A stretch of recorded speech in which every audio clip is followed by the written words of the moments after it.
తెలంగాణలో వీధి కుక్కల దాడులు రోజు రోజుకు పెరుగుతున్నాయి. ఈ దాడుల్లో పలువురు చిన్నారులు కూడా ప్రాణాలు కోల్పోయారు. దీంతో ఈ సమస్య ప్రభుత్వానికి తక్షణం పరిష్కరించాల్సిన అంశంగా మారింది. ఈ దాడులను సీరియస్ గా తీసుకున్న హైకోర్టు తీవ్ర అసహనం వ్యక్తం చేసింది. వీధి కుక్కల నుంచి చిన్నారులను రక్షించేందుకు ఉన్న అన్ని రక్షణ చర్యలను అన్వేషించాలని ఆదేశాలు జారీ చేసింది. జనంపై వీధి కుక్కల దాడులు అరికట్టేందుకు ఎలాంటి చర్యలు తీసుకుంటారో చెప్పాలని అధికారులను కోరింది. స్టేట్ లెవెల్ కమిటీలు వేయటం కాదని, దాడులు నివారించాలని తేల్చి చెప్పింది. పరిష్కార మార్గాలతో తదుపరి విచారణకు హాజరు కావాలని ప్రభుత్వాన్ని జీహెచ్ఎంసీ అధికారులను ఆదేశించింది. ఇక ఈ అంశంపై కోర్టులకు పూర్తి స్థాయి అవగాహన ఉండదని నిపుణుల కమిటీ చెప్పాల్సి ఉంటుందని వెల్లడించింది.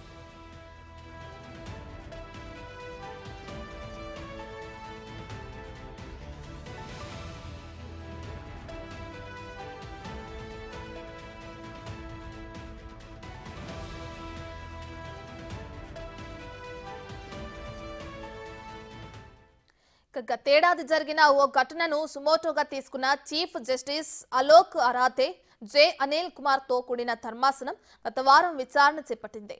క్షేత్రస్థాయి అధికారుల నిర్లక్ష్యం కారణంగా కుక్కల దాడులు జరుగుతున్నాయని, వాటిని షెల్టర్లకు తరలించి స్టెరిలైజేషన్ చేయించాలని సూచించింది. వీధి కుక్కలకు స్టెరిలైజ్ చేయిస్తున్న వాటి సంఖ్య ఎందుకు పెరుగుతుందంటూ చీఫ్ జస్టిస్ ప్రశ్నించారు. వాటి నియంత్రణకు యానిమల్ వెల్ఫేర్ బోర్డు ప్రతినిధులతో కలిసి చర్చించాలని, ప్రత్యామ్నాయ మార్గాలపై అధ్యయనం చేసి నివేదికను కోర్టుకు సమర్పించాలని సూచించింది. దీంతో పురపాలక శాఖ అధికారులు ముందుకు కదిలి తీసుకోవాల్సిన కార్యాచరణపై సమావేశమయ్యారు. కుక్కల నియంత్రణకు చేపట్టే విధి విధానాలను చర్చించి అమలు చేయనున్నారు.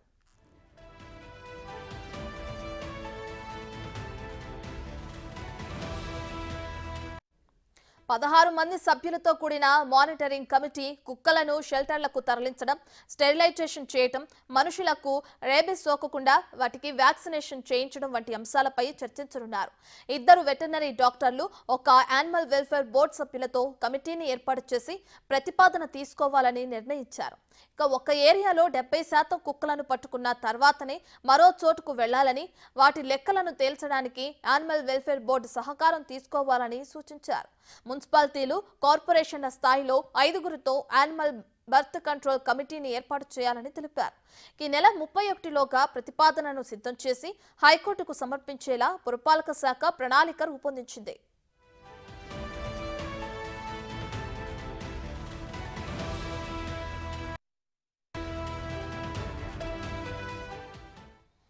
హైదరాబాద్ బోడుప్పల్ మున్సిపల్ కార్పొరేషన్లో చిన్నారులపై వరుసగా వీధి కుక్కలు దాడులు ఘటనలు భయాందోళనకు గురిచేస్తున్నాయి. 2 రోజుల క్రితం పేట బషీర్బాద్లో కుక్కల బారి నుండి కాపాడాలంటూ పిల్లలు ప్లకార్డులతో నిరసన వ్యక్తం చేసి పోలీస్ స్టేషన్లో ఫిర్యాదు చేశారు. కుక్కల నియంత్రణకు ఎలాంటి చర్యలు తీసుకున్నారో ఈ నెల 31 లోపు చెప్పాలంటూ తెలంగాణ హైకోర్టు ఆదేశాలు జారీ చేసింది.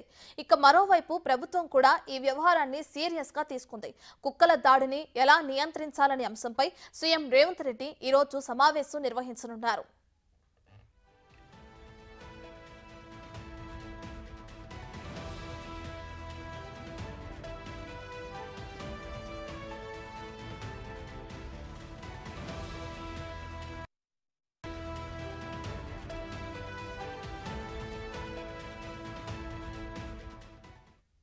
కుక్కల దాడుల నియంత్రణపై ప్రభుత్వం ఏ విధంగా వ్యవహరించే అవకాశం ఉందో మా ప్రతినిధి సుజాత అందిస్తారు. బోడుప్పల్ మున్సిపల్ కార్పొరేషన్లోని చెంగిచెర్ల క్రాంతి కాలనీలో 4 సంవత్సరాలు ఆడుకుంటున్నటువంటి విహాన్పై కుక్కల దాడి చేయడంతో గాయపడినటువంటి ఘటన చోటు చేసుకుంది. ప్రస్తుతం మనం అదే ప్రాంతంలో ఉన్నాము. ఎందుకంటే ఈ క్రాంతి కాలనీ మొత్తం కూడా కుక్కలు శైర విహారం చేస్తున్నాయి. గత కొన్ని రోజుల క్రితమే అటు కేశవనగర్, మెక్డోల్స్, బోడుప్పల్ మున్సిపల్ కార్పొరేషన్కి సంబంధించినటువంటి పలు ప్రాంతాల్లో కుక్కల దాడి చేయడంతో వరుసగా ఘటనలు జరుగుతున్నప్పటికీ అటు స్థానికంగా ఉన్నటువంటి కమిషనర్, అదేవిధంగా అధికారులు ఏమాత్రం కూడా స్పందించడం లేదు. పూర్తి స్థాయిలో ఎక్కడికక్కడ చర్యలు తీసుకోవాల్సినటువంటి అధికారులు ముద్దు నిద్రపోతున్నారనే చెప్పుకోవచ్చు. చెప్పుకోవచ్చు. ఎందుకంటే దాదాపు కొన్ని అంటే రోజులు గడవక ముందే వరుస ఘటనలు ఈ బోడుప్పల్ మున్సిపల్ కార్పొరేషన్లో చోటు చేసుకోవడంతో అటు ప్రజలు చాలా ఇబ్బందులు పడుతున్నారు. చిన్న పిల్లలు ఉన్నటువంటి కాలనీస్లో అంటే సాయంత్రం అయితే దాదాపు 50 నుంచి 60 కుక్కలు ఒక్కొక్క కాలనీలో ఉండడంతో బయటికి పిల్లల్ని పంపించాలన్నా లేదు అని అంటే స్కూల్కి పిల్లల్ని తీసుకువెళ్ళాలన్నా చాలా ఇబ్బంది పడుతున్నారు. తల్లిదండ్రులు ఉన్నప్పటికీ కూడా పిల్లలు ఎవరి మీద కుక్కలు దాడి చేస్తాయో చెప్పలేనటువంటి సిచ్యువేషన్ ఉంది. ఎందుకంటే పిల్లలు కావచ్చు, పెద్దవాళ్ళు కావచ్చు, వృద్ధులు కావచ్చు, ఎవరి మీదైనా సరే ఒక్కసారిగా 20-30 కుక్కలు దాడి చేశాయంటే ఆ దాడి నుంచి బయటికి రావడం అనేది అసాధ్యమనే చెప్పుకోవచ్చు. అయితే వరుస ఘటనలు ఇటు హైదరాబాద్ ప్రాంతంలో జరగడంతో హైకోర్టు ఆగ్రహం వ్యక్తం చేస్తుంది. ఇప్పటికే స్పందించింది. ఎందుకంటే పేట్ బషీర్బాద్లో ఒక చిన్న పిల్లలు రేవంత్ అంకుల్ మాకు కుక్కలు ఇక్కడ ఎక్కువగా ఉన్నాయి కాలనీలో, మాకు కుక్కల నుంచి విముక్తి కల్పించండి అంటూ స్థానికంగా ఉన్నటువంటి కమిషనర్కి అదేవిధంగా రేవంత్ ముఖ్యమంత్రి అయిన రేవంత్ రెడ్డికి వీళ్ళు ఏదైతే ఒక లెటర్ రాశారో ఇప్పుడు అదందరినీ కూడా ఆలోచింపజేస్తుంది. దీని పట్ల హైకోర్టు సీరియస్ అయింది. ఈరోజు అటు మీటింగ్ కూడా సభ్యులతో ఏదైతే మున్సిపల్ స్థాయిలో కూడా యానిమల్ బర్త్ కంట్రోల్ కమిటీలను ఏర్పాటు చేయాలి అని చెప్పేసి ఇప్పటికే నిర్ణయం తీసుకున్నారు. మరోవైపు మధ్యాహ్నం 3 గంటలకి మానిటరింగ్ కమిటీలో ఉండేటువంటి 16 మంది సభ్యులతో ఈరోజు కుక్కల దాడిలో మరొకరు బలి అవ్వకుండా అంటే ఎవరిని కూడా కుక్కలు కరవకుండా ఏ విధంగా నియంత్రణ చేయాలి అనే దాని మీద కూడా పూర్తి స్థాయిలో ఈ కమిటీలో చర్చించే అవకాశం ఉంటుంది. ఎందుకంటే గతంలో యానిమల్ బర్త్కి సంబంధించినటువంటి సెంటర్ని ఏర్పాటు చేస్తాము అని చెప్పేసి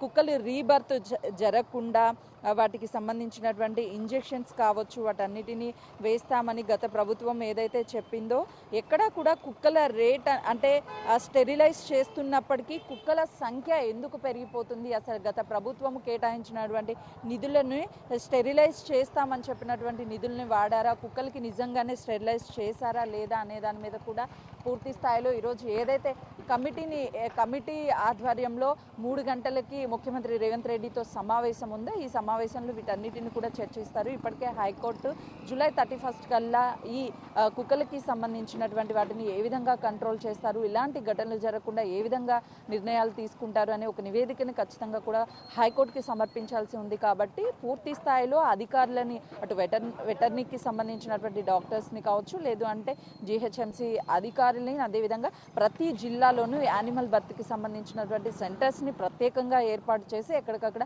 స్టెరిలైజ్ చేసుకుంటూ వీటన్నిటిని కూడా కంట్రోల్ చేసే విధంగా అయితే మాత్రము ప్రణాళిక రూపుదిద్దబోతున్నారు.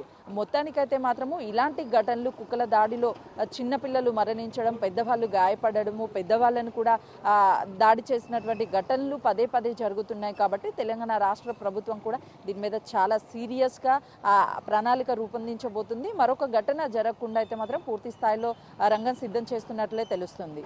కెమెరామెన్ కృష్ణతో సుజాత, బోడుప్పల్.